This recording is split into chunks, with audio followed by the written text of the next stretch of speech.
In today's society, most people wouldn't even consider hitchhiking a means of transportation. In the past, though, this method of travel was actually quite common.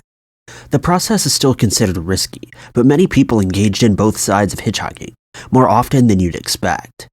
Some pickups did meet a fatal end, though, and these 5 cases show exactly why neither hitchhikers nor drivers should be trusting of strangers. Number 5. The case of Joyce Tenorio is one of the first hitchhiking-related crimes to receive immense media attention. On August 26, 1974, around 1 a.m., 30-year-old Joyce from South Portland met with her ex-husband at a local diner for a late-night conversation over coffee. It's unclear how that conversation went, but this was the last time that she was seen alive by anyone close to her. According to the testimony given to police by her ex-husband, when Joyce left the diner, he decided to follow her. He claims that this was a safety measure to confirm that she made it home safely. Joyce apparently made a stop along Congress Street in Portland to pick up a random hitchhiker looking for a safe ride. This was a risky move for Joyce, who usually played things safe according to her husband and ex-husband's reports. After the hitchhiker entered her car, she started to speed through the dark and empty streets, yet another detail that completely went against Joyce's personality. Her ex claimed that she also ran 3 red lights, which was when he lost track of her car and failed to continue following her. He believed that the stranger she picked up may have been threatening to harm her if she didn't drive as instructed. Her ex-husband changed his route after losing sight of her and returned home. Many hours later, around 8:30 p.m. that day, Joyce is found deceased in her car. Her car was parked in the driveway of her own home. The official reports of this case lack important details, such as who found her and how exactly an entire day passed before anyone checked inside the car. One theory is that Joyce's killer left her car in the driveway shortly before she was found. There's no information pertaining to a cause of death, but a medical examiner did reveal that she suffered minor injuries, such as bruises and scrapes. In the investigation that followed, her ex explained everything to police, and even provided a description of the hitchhiker she picked up. In the early stages of the case, her ex was considered a suspect, but secondary DNA found inside the car didn't match him.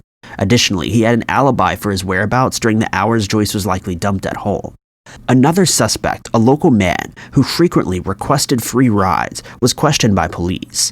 However, they didn't have enough information to confirm he was responsible, and her ex stated that the suspect didn't resemble the man that he saw entering the car.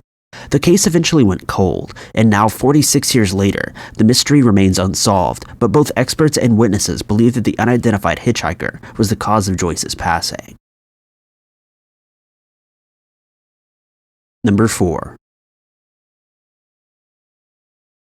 The case of Philip Frazier is one of the most well-known hitchhiker-related mysteries. 25-year-old Philip was a pre-med student on the path to success in June of 1988 when he mysteriously vanished while on a trip. On June 14, 1988, Phil began his journey from his hometown of Anchorage, Alaska to Olympia, Washington, where he intended to take a pre-med course. The route he chose would take him through Canada's Yukon Territory, making an already nerve-wracking trip even more challenging for a young man on the road alone. Still, Philip was eager and confident in his trip. During the trip, Philip experienced a series of issues with his car, causing many unexpected delays. On June 18th, after crossing the Canadian border, Philip stopped at the 40-Mile Flat Cafe to have a hot meal and rest. Just before Philip's arrival, though, a suspicious hitchhiker was dropped off at the cafe. The owners later reported that something about the man concerned them. Whether it was his attire, demeanor, or his actions, it's quite unclear. One waitress refused to leave when her shift was done so that she could keep an eye on her daughter while the hitchhiker was present. The hitchhiker finished a meal and walked outside, heading down the road. Just a moment or so later, Philip drove out of the cafe parking lot to continue his journey. Witnesses claim that Philip was flagged down by the hitchhiker. He slowed down but didn't seem to have any intention of letting the stranger in his car. While his vehicle was still technically driving, the stranger opened the passenger door and jumped in. The pair drove off as witnesses watched, worried that the man either threatened Philip or Philip simply made the biggest mistake of his life. A man named Eddie Olson later reported to police that same day, around 200 miles south of the cafe, that he was waved down by the hitchhiker who was in Philip's car. He claimed that the car was giving him trouble, and Eddie offered to help, unaware of the situation. The hitchhiker was offered a warm bed at the Olson house for the night. The following morning, he tried to sell the car to the older couple, claiming that he was a broke college student from Anchorage. The couple was interested, but the hitchhiker changed his mind when they told him that they couldn't give him any money until Monday.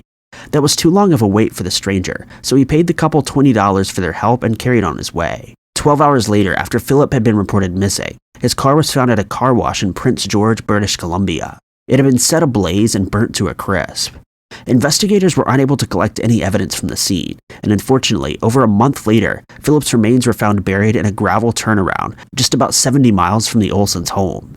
Witnesses helped police create composite sketches of the hitchhiker, but the case remains unsolved to this day. Number 3. On August 1st, 1980, the DeMoy family was gunned down by a hitchhiker while on vacation. 40 years later, the case is still unsolved. Pediatrician Dr. Juan DeMoy took some time off from working at his private practice in Tampa, Florida, for a much-needed getaway with his family. On this particular Friday morning, which is the last day of the trip, Juan took his 2 sons and brother-in-law, Raymond Barrows, to the Kingfish boat ramp for a fishing trip in the Gulf of Mexico. The group spent most of their day on the water before packing up around 5 p.m. to head home for dinner. Just a few yards from the boat landing, the car came to a traffic stop that was located within a wooded area. A stranger emerged from a gathering of trees beside the car. Pushing his bike along and visibly limping, he approached the car and begged for a ride. He claimed that he was hurt and needed to be taken to the hospital. Having too much of a good heart, Juan got out of the car and helped the stranger load his bike into the boat before also helping him into the back seat. After brief small talk, the stranger went silent as Juan drove through the back roads of the fishing route. Eventually, while at a stop sign, the hitchhiker silently pulled out a weapon from his shorts and fired at DeMoy, who slumped in his seat. Before they even had time to react, Raymond and the boys were also fired at. The hitchhiker leaned over the seat and turned the slowly rolling car. Then, as if nothing happened, he grabbed his bike and walked away. A nearby witness partially saw what happened and followed the hitchhiker to a grocery store where he confronted the killer. They argued briefly before the weapon was pulled and fired once again, making the Good Samaritan the 5th victim. Police arrived on scene and the witness was pronounced dead. Meanwhile, a driver came across the DeMoy vehicle and cops arrived there as well. The victims were rushed to the hospital, but only Raymond survived. Despite witness descriptions, composite sketches, and DNA evidence, the suspect was never found. Many have referred to this case as the perfect crime, as it seems completely unsolvable. Number 2. In this case, the hitchhiker played the role of the victim. This case is a great example as to why accepting rides from strangers is a dangerous and deadly game. This case is also different from the others due to the fact that a criminal did confess to the crime. However, for many people, including detectives, the case is a mystery thanks to the doubts in the criminal's confession. On October 30th, 1979, the body of a woman was found inside a swampy culvert off a major highway in Georgetown, Texas. The victim was found wearing only a pair of orange socks, and because she couldn't be identified at the time, she was given the nickname Orange Socks. Evidence suggested that she'd been dragged through a wooded area and then thrown over a guardrail before being dropped into the culvert. Her body was covered in multiple bruises that occurred both pre- and post-mortem. Officials estimate that she was between 18 and 25 years old. Other evidence at the scene implied that she was a hitchhiker and a drifter, meaning she was likely attacked after accepting a ride from a stranger. The case went cold rather quickly because detectives were unable to identify the victim or find a connection to any suspects. In 1984, there seemed to be a breakthrough in the case when serial killer Henry Lee Lucas confessed to the crime. While on trial for his other victims, the Orange Socks case was the only one that brought his sentence to a death penalty. After his trial, he recanted his confession, which many investigators viewed as a good thing. Apparently, many factors led officials to believe that Henry was lying about his involvement. He'd been shown crime scene photos before being interrogated, and changed his story multiple times and only shared information that had already been made public by news coverage. As if that wasn't enough, sources confirmed that Henry was living in Florida at the time of the murder, which occurred in Texas. It would have been physically impossible for him to drive to Texas, commit the murder, and then return to Florida in the time span that he provided. The charge was removed after State Governor George W. Bush got involved, once again leaving the case a mystery. In August of 2019, the victim was identified as Deborah Jackson, who went missing in 1977 and was 23 years old at the time of her passing. Her family confirmed the identification as well as the assumption that she was a hitchhiker. Her true killer has still not been identified. Number 1.